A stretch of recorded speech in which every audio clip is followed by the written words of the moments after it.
नमस्कार दोस्तों। देखिए मित्रों, आज हम एनसीईआरटी 6 क्लास की ज्योग्राफी है उसका तीसरा चैप्टर पढ़ने वाले हैं, पृथ्वी की गतियां। तो काफी महत्वपूर्ण चैप्टर है और इसके साथ ही जो लास्ट हमारी क्लास हुई थी उसमें से आपको एक क्वेश्चन का जवाब देना है कि कुल देशांतर रेखाओं की संख्या कितनी है। कुल देशांतर रेखाओं की संख्या कितनी है, ये कमेंट कीजिएगा। और देखिए, जो भी विद्यार्थी वीडियो देखते हैं वो सभी कमेंट करने की कोशिश करें। बहुत कम विद्यार्थी हैं जो कमेंट करते हैं, लगभग फिक्स हैं, वो ही हमेशा करते हैं जो हमेशा से करते आए हैं। तो जब वीडियो देखते हैं तो आपको निश्चित रूप कमेंट आपको करना चाहिए। मुझे भी अच्छा लगेगा जब मैं सारे आंसर देखता हूं उसमें।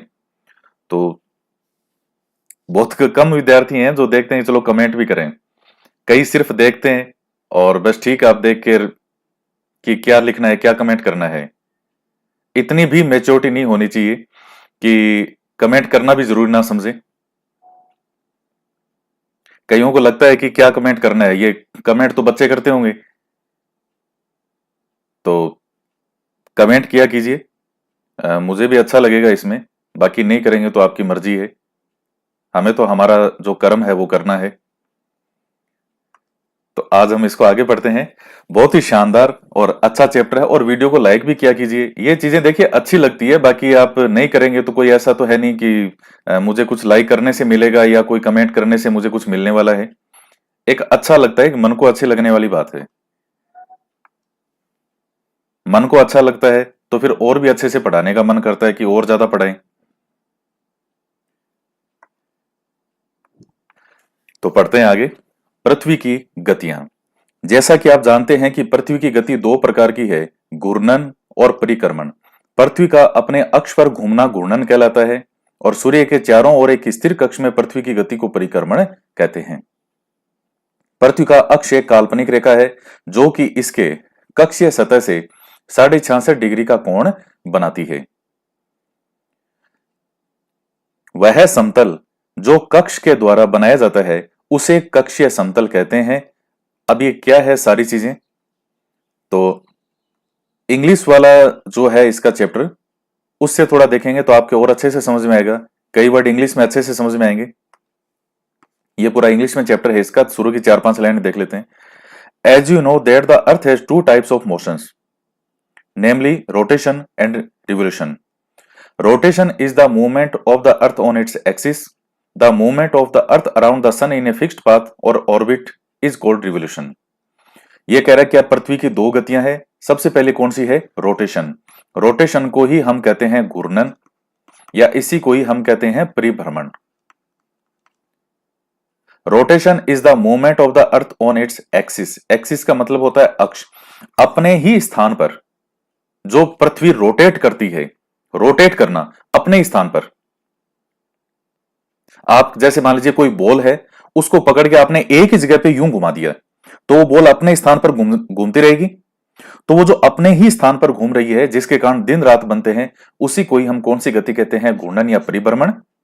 और कहा? अपने ही अक्ष पर। अक्ष जो है वो कोई ऐसी अपने आप बनी हुई कोई रेखा नहीं है, एक काल्पनिक रेखा है जो कि वैज्ञानिक माना है। जैसे ये सारी चीजें वैज्ञानिकों ने कही है, जो नाम वगैरह दिए हैं, तो वैज्ञानिकों ने एक काल्पनिक रेखा मान ली जिस पर पृथ्वी चारों तरफ घूमती है, उसी को ही हम अक्ष या एक्सिस कहते हैं। अब जैसे भूमध्य रेखा है, देशांतर रेखा है, ये कोई रेखाएं वास्तव में बनी हुई थोड़ी है पृथ्वी पर। ये सब कैसी रेखाएं हैं? काल्पनिक रेखाएं। The movement of the earth around the sun in a fixed path और ऑर्बिट। सन के चारों तरफ, सूर्य के चारों तरफ एक फिक्स्ड पाथ, एक जो निश्चित रास्ता है, एक जो निश्चित कक्षा है ऑर्बिट।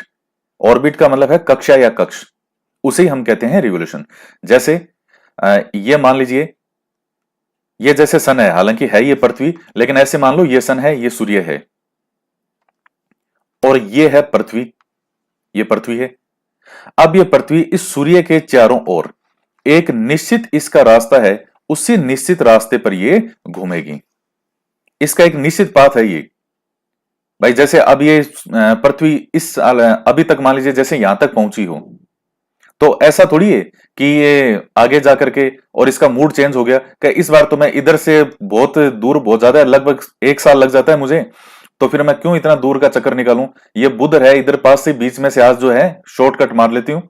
ये लो, इधर से आके ये लो फटाक से, ये लो 365 की जगह 200-250 दिन में ही पाथ पूरा कर ले। ये संभव है क्या? नहीं है।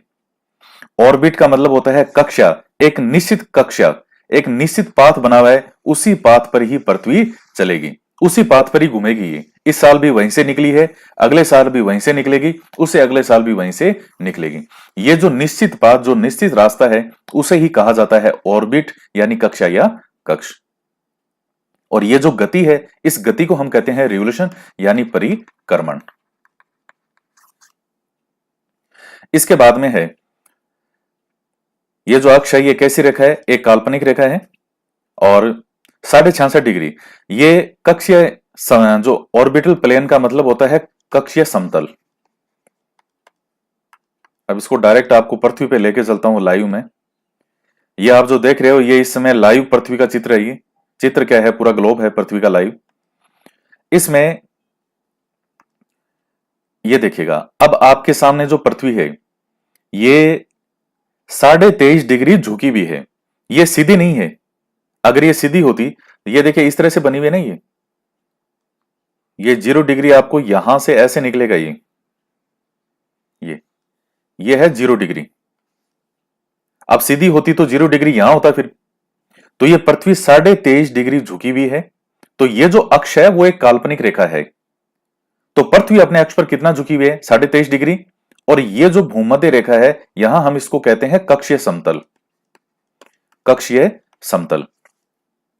तो अपने कक्षीय समतल से 66.5 डिग्री का कोण बनाती है। या हम यूं कह सकते हैं कि 23.5 डिग्री झुकी हुई है अपने अक्ष पर, या यूं कह सकते हैं कि अपने कक्षीय समतल से 66.5 डिग्री का कोण बनाती है। तो 23.5 डिग्री ये झुकी हुई है, 66.5 डिग्री का ये कोण बना रही है। तो 66.5 और 23.5 कितने हो गए? 90 डिग्री हो गए। तो पूरा देखोगे तो 90 डिग्री का हिसाब आ गया। तो चीज ध्यान रखना, 23.5 डिग्री झुकी हुई है। और इसके साथ ही अगर कोण की बात करें कि कोण कितने का बना रही है, तो 66.5 डिग्री का यहां से कोण बनाती है। तो ये कुछ बेसिक सी चीजें हैं।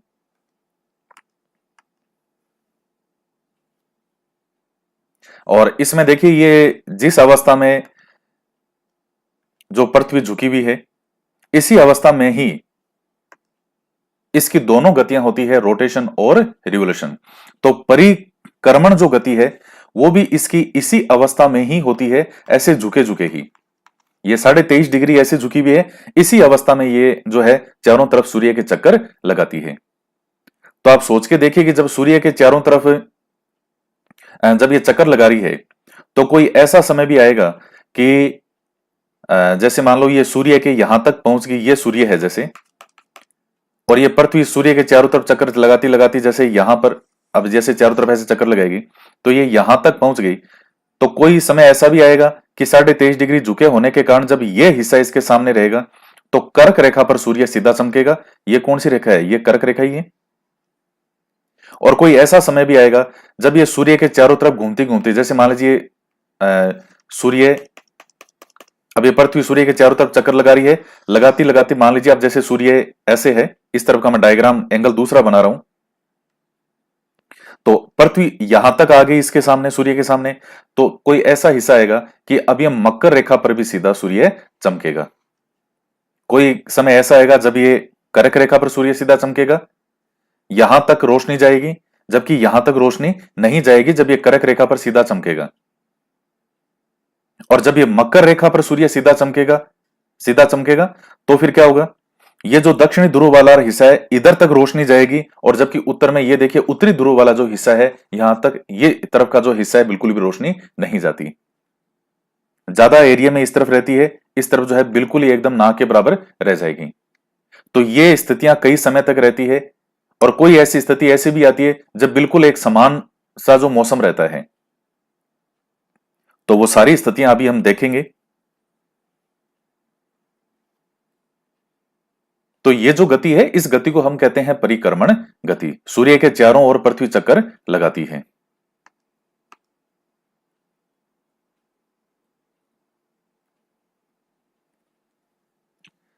तो ये हो गया कक्षीय समतल कहते हैं। पृथ्वी सूर्य से प्रकाश प्राप्त करती है। पृथ्वी का आकार गोले के समान है, इसलिए एक समय में सिर्फ इसके आधे भाग पर ही सूर्य की रोशनी प्राप्त होती है। सूर्य की ओर वाले भाग में दिन होता है, जबकि दूसरा वाला भाग जो सूर्य से दूर होता है वहां रात होती है। ग्लोब पर वर्त जो दिन तथा रात को विभाजित करता है उसे प्रदीप्ति वर्त कहते हैं। यह वर्त अक्ष के साथ नहीं मिलता, जैसा कि आप चित्र 3.2 में देख सकते हैं। अब ये अक्ष के साथ नहीं मिल रहा भाई, सीधी सी मतलब ये जो नाम है प्रदीप्ति वर्त, ये हैवी नाम है कुछ भी नहीं इसमें। आपको मैंने अक्ष वाला बताया था,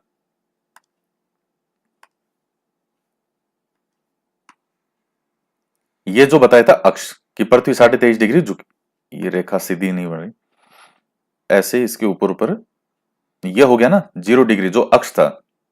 लेकिन चूंकि इसके झुके होने के कारण इसके आधे भाग पर दिन रहता है और आधे भाग जो है, चूंकि पृथ्वी गोल होने के कारण इसके आधे भाग पर क्या रहेगा, दिन रहेगा, और आधे भाग पर रात रहता है।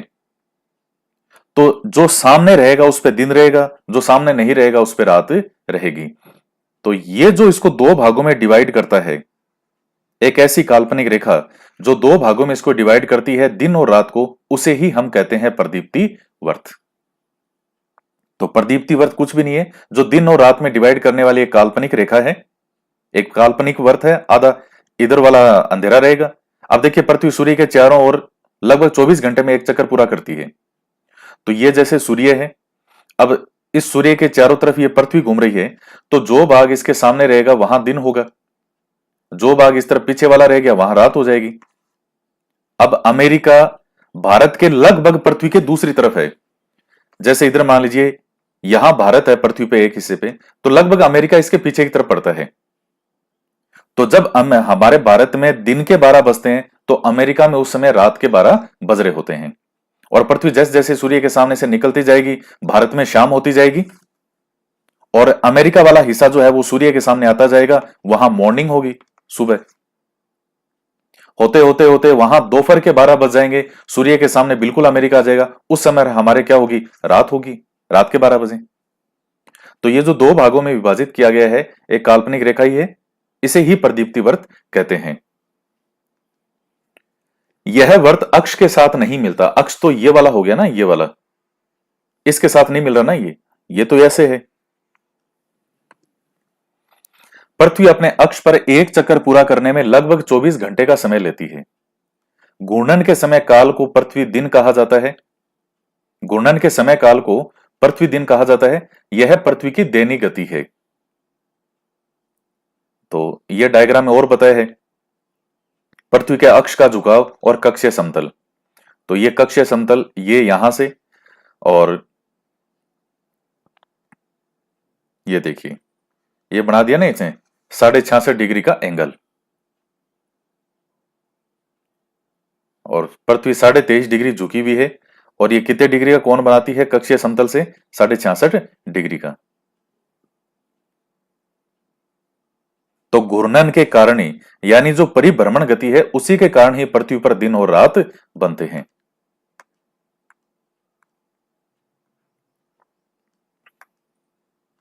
तो हम नॉर्मली ऐसे बोलते हैं ना कि सूरज उग गया। अब तो सूरज कहां उगा है, सूरज तो अपने स्थान पर ही है। पृथ्वी का जो हिस्सा सामने चला गया तो दिन हो गया, जो पीछे था वहां रात हो गई। अगर पृथ्वी घूर्णन नहीं करे तो क्या होगा, सूर्य के तरफ वाले पृथ्वी के भाग में हमेशा दिन ही दिन रहेगा, जिसके कारण उस भाग में गर्मी लगातार पड़ेगी, और दूसरे भाग में हमेशा अंधेरा रहेगा और पूरे समय ठंड पड़ेगी। इस तरह की अवस्था में जीवन संभव नहीं हो पाएगा, रात होगी नहीं कभी। अब ये जो शायर और जो कवि होते हैं, ये जो इनको चांद दिखता है, चांद की चांदनी को देख करके कविताएं, शायरियां, ये कहां से लिखते हैं ये सब, फिर तो कुछ भी नहीं होता। तो जो भाग सूर्य के सामने फिर वो क्या है, हमेशा दिन ही दिन रहता है अगर पृथ्वी की घूर्णन गति नहीं होती तो, और दूसरे भाग में हमेशा रात ही रात रहती, एक भाग में हमेशा गर्मी रहती, दूसरे भाग में हमेशा ही ठंड रहती। अब सपोज करो हमेशा दोपहर के 12 बजे रहते, क्या होता है कि पूरे जब तक पृथ्वी रहेगी तब तक हमेशा दोपहर के 12 बजे वाली जितनी ही गर्मी रहेगी भारत में, अगर ऐसा हो जाता तो परिक्रमण गति, पृथ्वी की दूसरी गति जो सूर्य के चारों ओर कक्ष में होती है।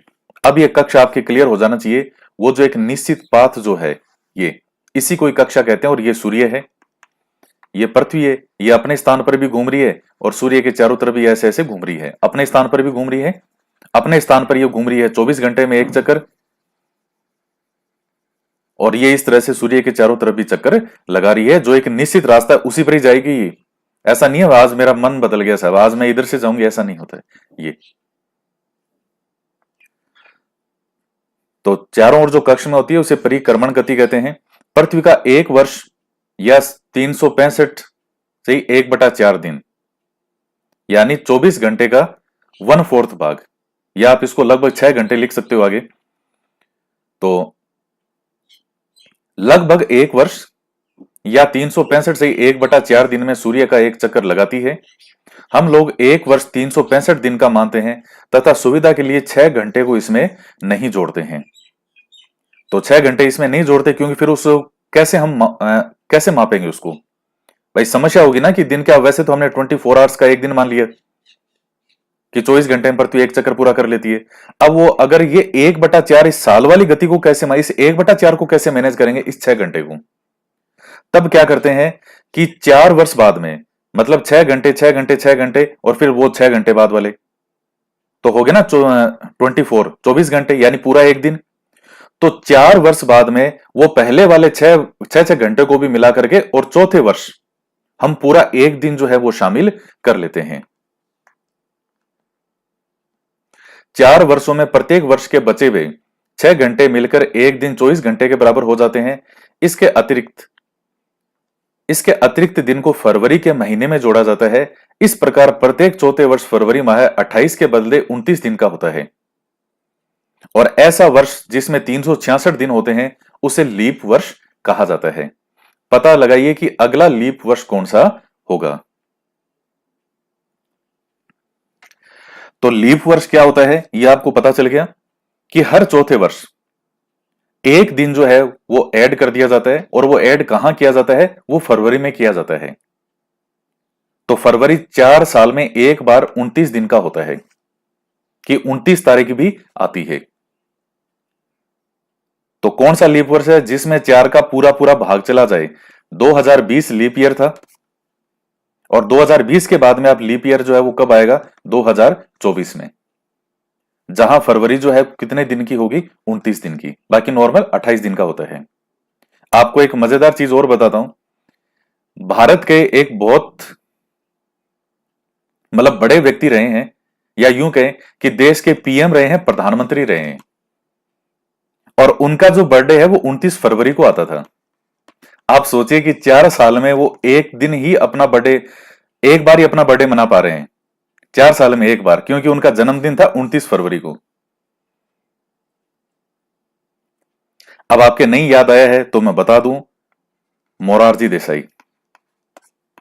मोरारजी देसाई, इनका जो जन्मदिन है वो 29 फरवरी 1896 को हुआ था।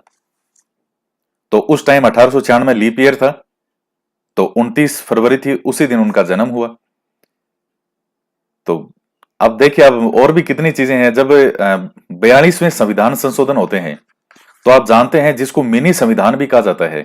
मतलब जो स्वर्गीय इंदिरा गांधी जी थी, उनके द्वारा इतने ज्यादा चेंज किए गए थे, कितनी ही चीजें उन्होंने बदल थी। 42वें संविधान संशोधन 1976 के द्वारा, 42वें जितने भी संविधान संशोधन है वो 1976 में हुए थे। फिर बाद में पूरा मामला चेंज होता है, पूरा पासा पलटा, और इतना एक बार इतना जबरदस्त चेंज हुआ कि जनता पार्टी पहली बार जो है वो सत्ता में आती है, सरकार बनती है 1977 के लमसम। और उस समय जो पीएम बने थे वो जनता पार्टी के थे, मोरारजी देसाई। लगभग 2 एक साल रहे थे। तो जो इंदिरा गांधी ने चेंज किए थे 42वें संविधान संशोधन के द्वारा, वो बहुत सारे उनको वापस पहले जैसा इन्होंने कर दिया था 44वें संविधान संशोधन के द्वारा। तो 44वें संविधान संशोधन आप जितने भी देखते हैं वो 1978 के हैं, और वो सब उस समय पीएम कौन थे? मोरारजी देसाई। तो ऐसे याद कर लो कि इन्होंने गुस्से गुस्से में किया होगा कि यार मेरा 4 साल में एक बार बर्थडे आता है, अब मैं क्या करूं, परेशान हूं, 4 साल में एक बार बर्थडे मनाऊं मैं। तो फिर इन्होंने क्या कर दिया, सारे के सारे, लगभग लगभग सारे नहीं, ऐसे तो कई थे वो एज इट इज 42वें संविधान संशोधन वाले बने हुए थे, जैसे मूल कर्तव्य वगैरह, लेकिन बहुत सारी चीजें ऐसी थी जो इंदिरा गांधी ने चेंज की थी, और जो जिन्होंने संविधान में चेंज कर दिया था काफी कुछ, मोरारजी देसाई ने वापस उसको पहले जैसा कर दिया। 44वां संविधान संशोधन 1978 के द्वारा बहुत सारे चेंज 44वें संविधान संशोधन में होते हैं। तो चित्र 3 पॉइंट, अब जैसे आप में से अगर किसी का 29 फरवरी है तो फिर सोचो, पृथ्वी दीर्घ वर्ताकार पथ पर सूर्य के चारों ओर चक्कर लगाती है। पृथ्वी पूरे कक्ष में एक ही दिशा में झुकी हुई है। सामान्यतः एक वर्ष को गर्मी, सर्दी, बसंत और शरद ऋतु में बांटा जाता है। ऋतुओं में जो परिवर्तन होता है वो सूर्य के चारों ओर पृथ्वी की स्थिति में परिवर्तन के कारण होता है। जो परिक्रमण गति है उसके कारण इन ऋतुओं में परिवर्तन होता है।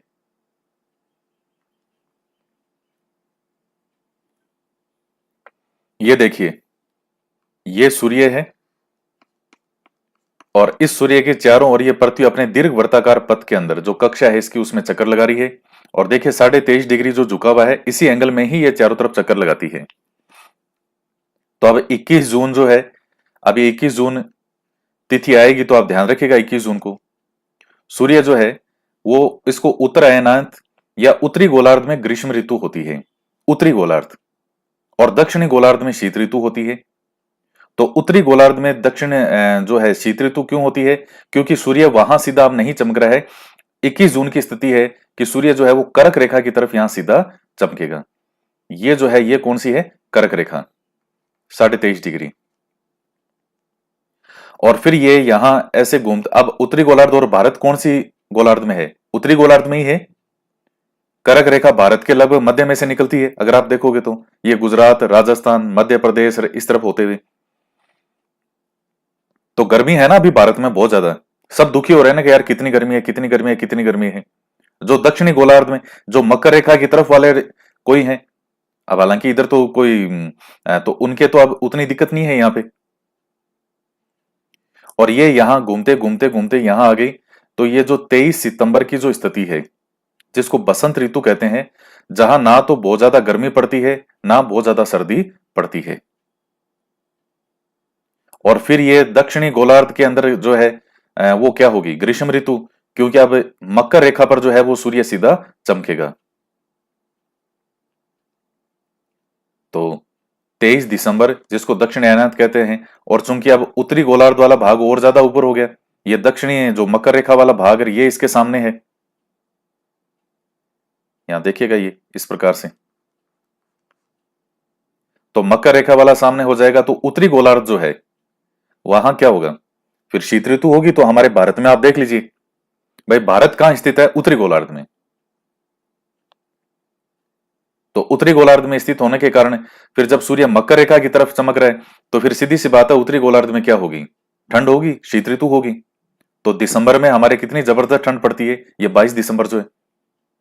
और फिर से उसके बाद वापस सूर्य, ये पृथ्वी घूमते घूमते घूमते जब 21 मार्च वाली जो स्थिति आती है तो उस समय एक तरह से वही है जिसको ये, ना तो बहुत ज्यादा मार्च के अंदर भी स्थिति उतनी नहीं होती खराब। तो इस प्रकार से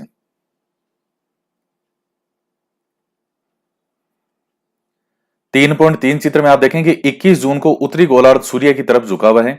सूर्य की किरणें कर्क रेखा पर सीधी पड़ती है, जो अभी आपको चित्र में इस तरफ का दिखाया था पृथ्वी का। इसके परिणाम स्वरूप इन क्षेत्रों में उष्मा अधिक प्राप्त होती है, ध्रुवों के पास वाले क्षेत्र में कम उष्मा प्राप्त होती है क्योंकि वहां सूर्य की किरणें तिरछी पड़ती है।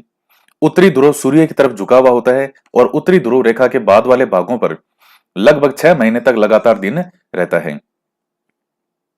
वो झुका हुआ है उसके कारण उसी दशा में पृथ्वी घूमती है चारों तरफ। उत्तरी गोलार्ध में बहुत बड़े भाग में सूर्य की रोशनी प्राप्त होती है, इसलिए विषुवत वर्त के उत्तरी भाग में गर्मी का मौसम होता है, यानी भूमध्य रेखा के ऊपर की तरफ वाला। 21 जून को इन क्षेत्रों में सबसे लंबा दिन और सबसे लंबी रात होती है। पृथ्वी की इस अवस्था को उत्तरी अयनांत कहा जाता है। तो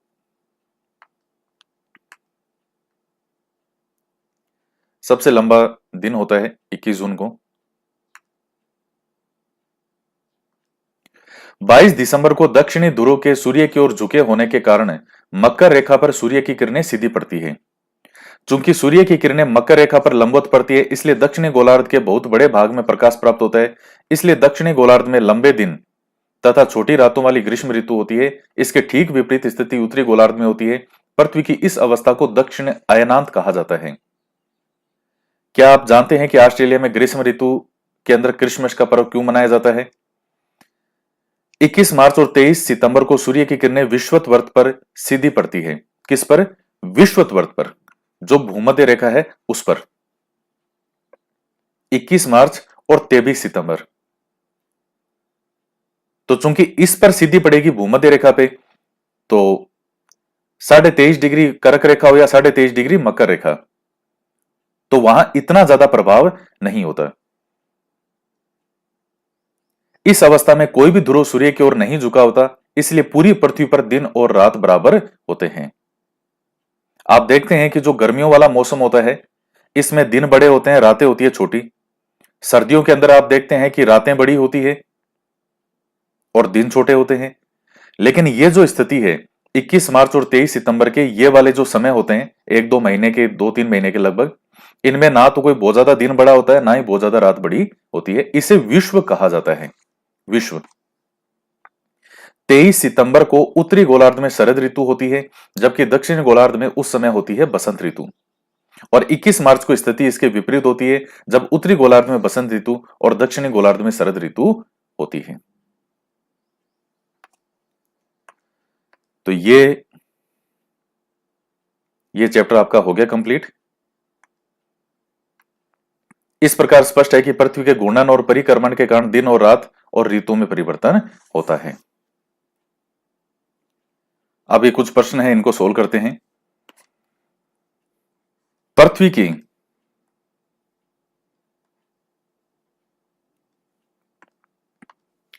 की सूर्य के चारों ओर की गति को क्या कहा जाता है? सूर्य की सीधी किरणें विषुवत वृत्त पर किस दिन पड़ती है? गर्मी में क्रिसमस का पर्व कहां मनाया जाता है? और ऋतु में परिवर्तन पृथ्वी की किस गति के कारण होता है? तो पृथ्वी की सूर्य के चारों ओर की गति को कहा जाता है, क्या कहते हैं? परिक्रमण गति कहते हैं। सूर्य की किरणें विषुवत वृत्त पर किस दिन पड़ती है? सीधी किरणें विषुवत वृत्त पर। तो क्या होगा? 21 मार्च हो जाएगा, क्योंकि ये दोनों तो नहीं होंगे। और इसके अलावा गर्मी में क्रिसमस का पर्व कहां मनाया जाता है? तो ऑस्ट्रेलिया में। और ऋतुओं में परिवर्तन पृथ्वी की किस गति के कारण होता है? तो परिक्रमण गति के कारण होता है। अभी जो बाकी प्रश्न हैं ये आपको सोल्व करने हैं, आप इनको आराम से सोल्व कीजिएगा। तो इस वीडियो के अंदर इतना ही। तो मिलते हैं नेक्स्ट वीडियो में। जय हिंद, जय भारत।